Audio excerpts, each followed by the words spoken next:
Hey guys, it's Crossroads here. Today I wanted to talk to you about Hims. It's a stock that has been in my portfolio. It's a large part of my portfolio.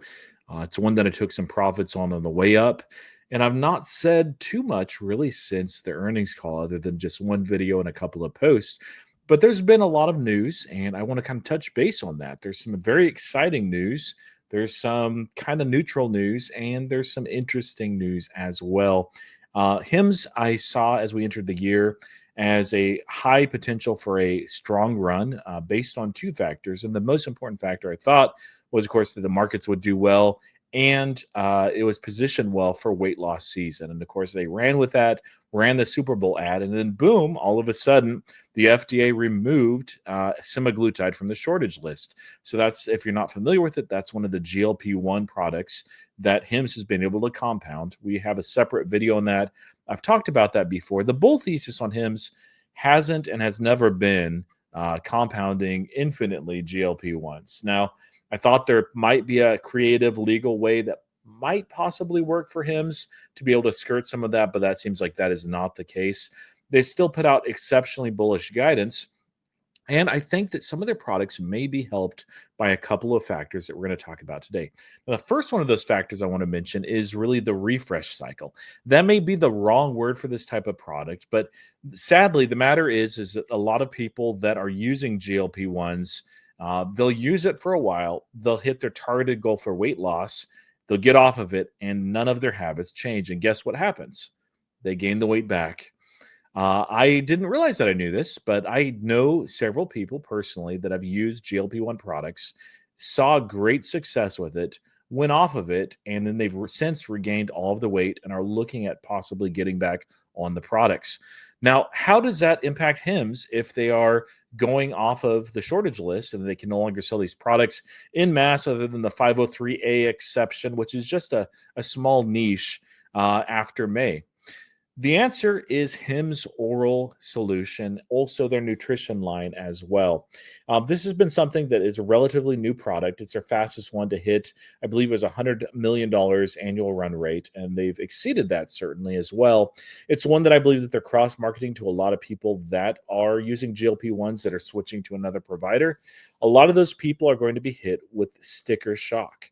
Now, for some, such as some of the people that I know, they benefited from their insurance company providing that drug at or near nothing for them, which is great. You know, if they were able to do that, didn't make them sick, help them lose weight, and actually get healthier.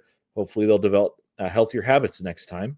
But regardless, that's not most people. Most people still do not have insurance that'll cover GLP-1 products at all.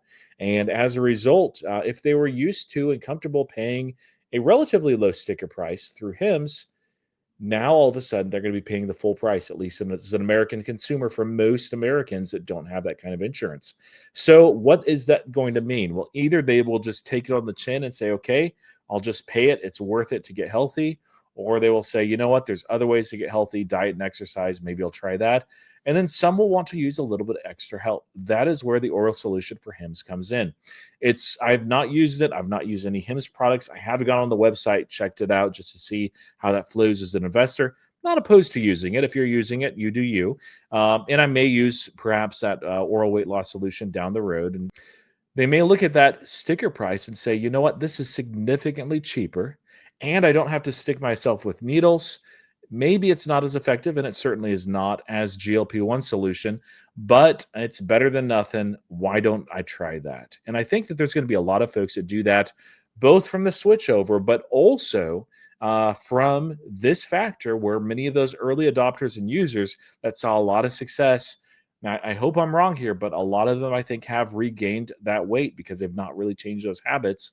And as a result, they're looking for something else. They may also feel that sticker shock as well and use this Hims solution. Now, there's another factor beyond this refresh cycle, which, again, if you have a better idea for that term, by all means, let me know. Usually that's used for hardware, but What I want to show you is a series of these articles, and you can kind of see the progression of tariffs. So, this was in Quartz.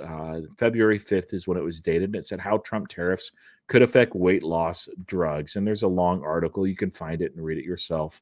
This is actually through Yahoo Finance, but it was really originally on Quartz. Here's another one from Bloomberg. This one's a little bit more recent, and it said Trump told drug makers to move production to U.S. or face tariffs. Fact of the matter is, most of these GLP-1 manufacturers are overseas, and they are charging a significantly higher price for us Americans, because frankly, most of us can afford it, than they are in their home and native countries and other places around the world. Donald Trump is certainly doing this with many industries, and pharmaceuticals are certainly not an exception. And so we'll have to see if they will move some manufacturing capability on there and what tariffs will actually be. There's actually a headline earlier, too. This one came out on March 24th, so it's very recent. It's just yesterday. And it said Trump pledges auto pharma tariffs in near future, sowing more trade confusion. And it certainly has been unclear. But one of those things that he mentioned is he said, we'll be announcing pharmaceuticals at some point. He said, because we have to have pharmaceuticals. Again, he's trying to move as much demand as possible over the United States. Again, he's trying to move as much supply as possible to the United States for that manufacturing capability. We'll see if it's successful or not. But regardless, this will impact companies that are overseas that are selling, for instance, GLP 1s. Hims has their own compounding facility here in the United States. They make and manufacture many of their own products. Now, you may say, but wait, Roy, isn't it true that many of the APIs and bulk components are actually from overseas? You are correct. That is absolutely right. Morgan Stanley actually put out a research report that indicated this. In essence, Morgan Stanley said that for tirzepatide, which is one of the GLP-1 products, that about 23% of that is actually sourced in the United States. And for semaglutide, which of course is what Hims is phasing out as far as being able to compound, it's only 16% in the United States. That 70 to 75% actually is sourced specifically from mostly China and also India combined. So these tariffs, absolutely, depending on what they are, and the market is uncertain, we don't know for sure. But if they hit, and we don't know if they're going to, I'm not a fan of tariffs. I'm not saying that this should be the case or not. But if they hit, there is going to be a benefit to him simply because a lot of people will look at that new sticker price and also insurance companies too and say, you know what? This is significantly more expensive. Let's pull back and maybe try to find something else. Now, the last thing that I want us to look at in HIMS is really just specific, not to the company, but to the stock itself. So here we can see a chart over time of the percentage of float shorted. Now, this doesn't include the most recent numbers. The most recent numbers, it's around 54 million shares. And so that is short interest. It's just under 30%. Why is this significant? Well, for a couple of reasons. So you can see here, December 31st, then January 15th, then January 31st, we saw short interest be basically where it is right now and then actually exceed 30%. We ended up seeing a massive short squeeze. That's why HIMS ran up into the 70s so quickly. There were some fundamental reasons for sure. There were some market-wide reasons for sure, but a lot of it was simply that shorts were very much squeezed. This is a low float stock with a high short interest, and that just sets it up. If there's positive catalysts such as an unexpected beat or a shift in policy that benefits HIMS, all of a sudden they're a beneficiary, and a lot of shorts start to cover. And that kind of snowballs. Now, I am not in HIMS for a short squeeze. I'm not. But it is a reality with a stock like this that has such a small float and such a high short interest. People that are shorting this stock, especially at this range, if there was a $70, that makes sense. It's expensive at that point. But in this current range, it feels very dangerous, especially with shorts who have gotten recently burned. Now, typically, the way this works is if we do see some sort of catalyst that kicks off a lot of shorts covering, what will happen just because of recency bias? A lot of people that were perhaps burned from the previous cycle before will say, hey, this stock can go up really quickly. Let's get out. Let's cover while we can.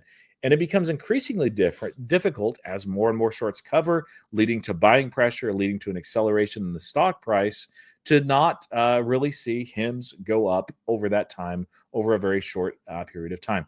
Again, I'm here as a long-term investor. But if that happens, I will take some profits along the way. Likely will come back and resettle in this range, but it's something to be aware of. It's something that I find very interesting because him seems like it's differentiated, that they do have an excellent product moat. I do have questions on their guidance, whether they can reach that, given the semaglutide being removed a little bit earlier than perhaps many were expecting and the guidance that they gave. We will have to see. They have not missed that top line revenue guidance before. And so until they miss, I'll be a believer, but we'll have to see. Let me know what you think in the comments. And by the way, in case you're wondering, yes, I am in San Francisco here for the Robinhood event.